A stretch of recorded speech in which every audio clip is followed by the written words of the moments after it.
സതീശൻ ഭരിക്കുന്നത് ബി.ജെ.പിക്ക് വേണ്ടിയെന്ന് മുഹമ്മദ് റിയാസ്. സംഘപരിവാർ നേതാക്കൾ മുഖ്യമന്ത്രി ബി.ഡി. സതീശനെ സന്ദർശിച്ചത് ആയുധമാക്കി സി.പി.ഐ.എം. ബി.ഡി. സതീശൻ ഭരിക്കുന്നത് ബി.ജെ.പിക്ക് വേണ്ടിയാണെന്ന് ബേപ്പൂർ എം.എൽ.എ. പി.എം. മുഹമ്മദ് റിയാസ് കുറ്റപ്പെടുത്തി. നിയമനങ്ങളിൽ ഉൾപ്പെടെ ബി.ജെ.പിയുടെ താൽപര്യം സംരക്ഷിക്കുകയാണെന്നും അദ്ദേഹം ആരോപിച്ചു.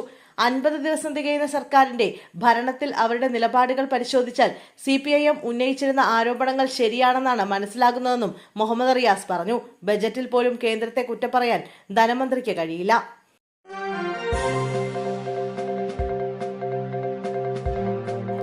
നടൻ രാജശേഖരൻ അന്തരിച്ചു. മലയാള സിനിമയിൽ പോലീസ് കഥാപാത്രങ്ങൾക്ക് വേറിട്ട മുഖം നൽകിയ നടൻ രാജശേഖരൻ അന്തരിച്ചു. കോട്ടയം ചിങ്ങവനത്തെ വസതിയിലായിരുന്നു അന്ത്യം. നിരവധി ചിത്രങ്ങളിൽ പോലീസ് ഉദ്യോഗസ്ഥന്റെ വേഷത്തിലെത്തി ശ്രദ്ധേയനായ അദ്ദേഹം മലയാള സിനിമയിൽ ഏറ്റവും കൂടുതൽ പോലീസ് വേഷങ്ങൾ അവതരിപ്പിച്ച നടന്മാർ എന്ന നിലയിൽ SI രാജശേഖരൻ എന്ന പേരിലാണ് അറിയപ്പെട്ടിരുന്നത്.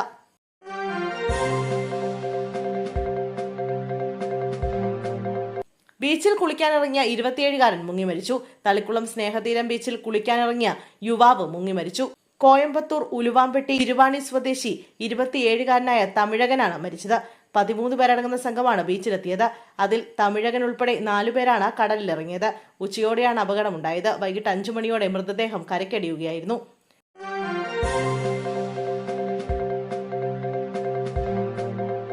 വയനാട് മണ്ണിടിച്ചിൽ അവസാനത്തെ മൃതദേഹവും കണ്ടെത്തി. വയനാട് കള്ളാടിയിലെ മണ്ണിടിച്ചിൽ ദുരന്തത്തിൽപ്പെട്ട ഒരാളുടെ മൃതദേഹം കൂടി കണ്ടെത്തി.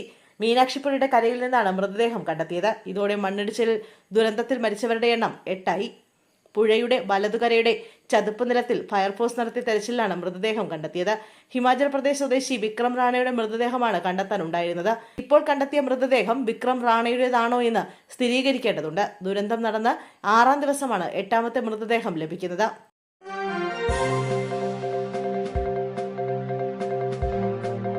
അമ്മയെ പിരിച്ചുവിടണമെന്ന് പറഞ്ഞ ജി സുധാകരന് നടൻ ദേവന്റെ മറുപടി. കഴിഞ്ഞ ഏതാനും നാളുകളായി വളരെ നാടകീയമായ കാര്യങ്ങളാണ് താരസംഘടനയായ അമ്മയിൽ നടക്കുന്നത്. ഭരണസമിതിയുടെ കൂട്ടരാജിയും പിന്നാലെ വന്ന അഡ്കോ കമ്മിറ്റിയും അൻസിബ ഹസന്റെ കേസുമെല്ലാമായി വാർത്തകളിൽ നിറഞ്ഞു നിൽക്കുകയാണ് സംഘടന. ഇതിനിടെ അമ്മ സംഘടനകൾക്ക് തന്നെ അപമാനമാണെന്നും പിരിച്ചുവിടണമെന്നും മുൻമന്ത്രി ജി സുധാകരൻ പറഞ്ഞത് ഏറെ ശ്രദ്ധ നേടിയിരുന്നു. ഇതിനിപ്പോൾ മറുപടി നൽകിയിരിക്കുകയാണ് നടൻ ദേവൻ. അമ്മയെക്കുറിച്ച് പഠിക്കാത്തതുകൊണ്ടും വിവരം ഇല്ലാത്തതുകൊണ്ടുമാണ് ജി സുധാകരൻ അങ്ങനെ പറഞ്ഞതെന്നാണ് ദേവൻ പറയുന്നത്.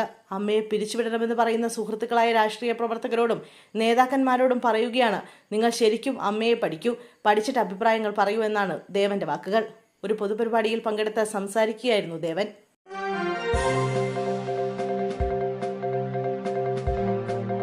യൂട്യൂബർ രാജൻ ജോസഫ് അറസ്റ്റിൽ. അടൂർ പോലീസ് എറണാകുളത്ത് നിന്നാണ് ഇയാളെ പിടികൂടിയത്. കോൺഗ്രസ് പത്തനംതിട്ട ജില്ലാ പഞ്ചായത്ത് അംഗം ശ്രീനാദേവി കുഞ്ഞമ്മയുടെ പരാതിയിൽ ജാമ്യമില്ലാ വകുപ്പ് പ്രകാരം പോലീസ് കേസെടുത്തിരുന്നു. തുടർന്ന് ഒളിവിൽ പോയ രാജൻ ജോസഫിനെ ഇന്നലെ രാത്രിയാണ് പിടികൂടിയത്. മറ്റു ചില പോലീസ് സ്റ്റേഷനുകളിലും ഇയാൾക്കെതിരെ കേസുണ്ട്. കോൺഗ്രസ് നേതാവ് രാഹുൽ മാങ്കൂട്ടത്തിനെതിരായ കേസിൽ ഇയാളുടെ സമൂഹ മാധ്യമങ്ങളിലെ വീഡിയോകൾ നിരവധി പേർ കണ്ടിരുന്നു. ശ്രീനാദേവി കുഞ്ഞമ്മ നൽകിയ പരാതിയുടെ അടിസ്ഥാനത്തിൽ പത്തനംതിട്ട അടൂർ പോലീസ് രാജൻ ജോസഫിനെതിരെ ജാമ്യമില്ലാ വകുപ്പുകൾ പ്രകാരം കേസെടുത്തിരുന്നു. കേസ് രജിസ്റ്റർ ചെയ്തതിനെ തുടർന്ന് ഇയാൾ ഒളിവിൽ പോവുകയായിരുന്നു.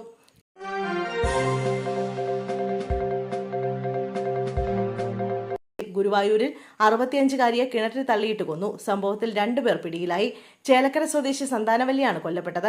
പെരുമ്പാവൂർ സ്വദേശി സുരേഷ് കുമാറിനെയും കൂട്ടാളിയുമാണ് പോലീസ് പിടികൂടിയത്.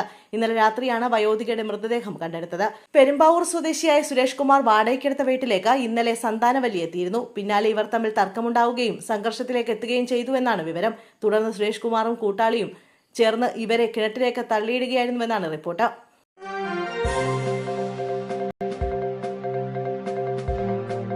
വിദ്യാർത്ഥിനിയുടെ കൈ അടിച്ചുപൊട്ടിച്ച അധ്യാപകന് സസ്പെൻഷൻ. അധ്യാപകന്റെ അടിയേറ്റ് വിദ്യാർത്ഥിയുടെ കൈപൊട്ടിയ സംഭവത്തിൽ അധ്യാപകനെ സസ്പെൻഡ് ചെയ്തു. കുട്ടിയുടെ രക്ഷിതാക്കൾ നൽകിയ പരാതിയുടെ അടിസ്ഥാനത്തിലാണ് സ്കൂളിന്റെ നടപടി. കല്ലിങ്ങൽ MSM HSS സ്കൂളിലെ അധ്യാപകൻ ബൽരാജിനെതിരെയാണ് നടപടി. വടകര സ്വദേശി ബൽരാജിനെ ഇന്നലെ കൽപ്പകഞ്ചേരി പോലീസ് അറസ്റ്റ് ചെയ്തിരുന്നു. ഇയാൾക്കെതിരെ ജുവനൈൽ ആക്ട് പ്രകാരം കേസെടുത്തിരുന്നു.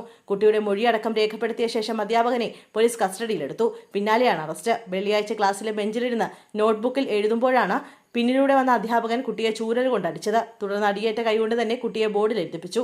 കൈക്ക് വേദനയുണ്ടെന്ന് കുട്ടി പറഞ്ഞെങ്കിലും ആശുപത്രിയിൽ കൊണ്ടുപോകാൻ അധ്യാപകൻ തയ്യാറായില്ല.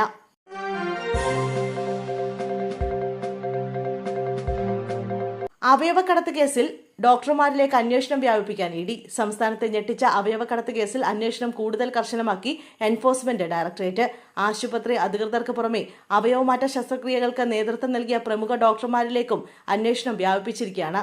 ശസ്ത്രക്രിയകളുടെ മറവിൽ ഡോക്ടർമാർ വൻതുക കമ്മീഷനായി കൈപ്പറ്റിയിട്ടുണ്ടോ എന്നാണ് ഇഡി പ്രധാനമായും പരിശോധിക്കുക. കേസുമായി ബന്ധപ്പെട്ട കൊച്ചിയിലെ പ്രമുഖ സ്വകാര്യ ആശുപത്രിയിലെ സീനിയർ കൺസൾട്ടന്റുമാർ ഉൾപ്പെടെയുള്ള ഡോക്ടർമാരെ ഇഡി നേരത്തെ വിളിച്ചുവരുത്തി വിവരങ്ങൾ ശേഖരിച്ചിരുന്നു. അവയവക്കടത്തിന്റെ മറവിൽ കോടികളുടെ കള്ളപ്പണ ഇടപാടുകൾ നടന്നിട്ടുണ്ടെന്ന കണ്ടെത്തലിനെ തുടർന്നാണ് ഇഡി കേസ്. ഇതിന്റെ ഭാഗമായി കൊച്ചിയിലെയും തിരുവനന്തപുരത്തെയും വിവിധ മുൻനിര ആശുപത്രികളിൽ കഴിഞ്ഞ ദിവസങ്ങളിൽ റെയ്ഡ് നടത്തുകയും സുപ്രധാന രേഖകൾ പിടിച്ചെടുക്കുകയും ചെയ്തിരുന്നു.